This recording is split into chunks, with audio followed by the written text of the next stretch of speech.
This is my first aid book. I'm using it in my second year of medical school. You can see it's quite thick, very heavy duty. Lots of pages in here.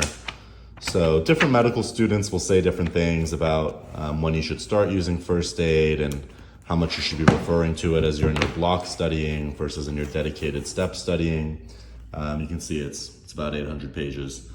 My advice for using the book would be to read along as you're in a particular block in medical school and maybe just mark up your book a little bit so that when you come back for your dedicated step studying, you can jog your memory a bit about what you were looking at during the block. So we can go to any page, for example, and you can see that there's good illustrations and a lot of clinical vignettes, and the histology is good.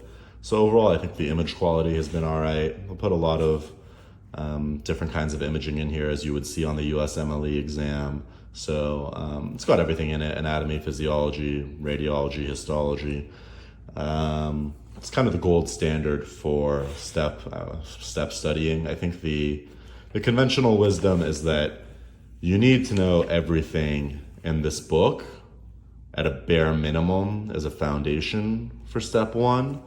And I know there are a lot of physicians that I've met as a medical student who have said to me, this was the book that got them through step, and some of them even made a joke about remembering a particular page and where some information was that they then saw in a patient during a rotation.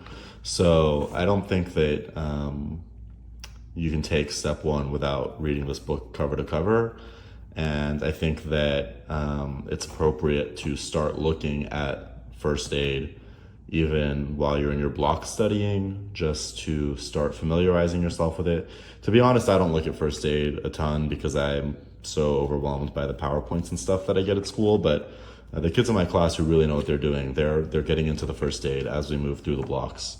So I would encourage you to just get your copy sooner rather than later, so that if you want to look at it, you can. And if you don't want to look at it yet until you draw closer to your exam date, that's fine too.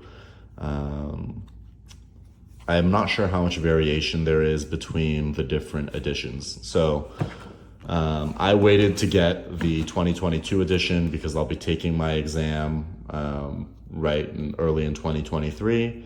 I figured it may be wise to wait because STEP really recently transitioned from a scored exam to a pass-fail exam. I didn't know whether or not that would make any major difference in the book and in the latest edition, but I figured that given the recent change in STEP, that I may want the newer edition of the book. That was just my hunch. I think that if you want to start using the 2022 edition, it would be a great time. If you want to wait a few more months and wait for the 2023 to come out, that's okay too. It's possible that your school will have some copies lying around as well. But worthwhile investment. The kids that read this do well in their block tests and they pass step one. So definitely a worthwhile investment to get your copy sooner rather than later. Just start reading.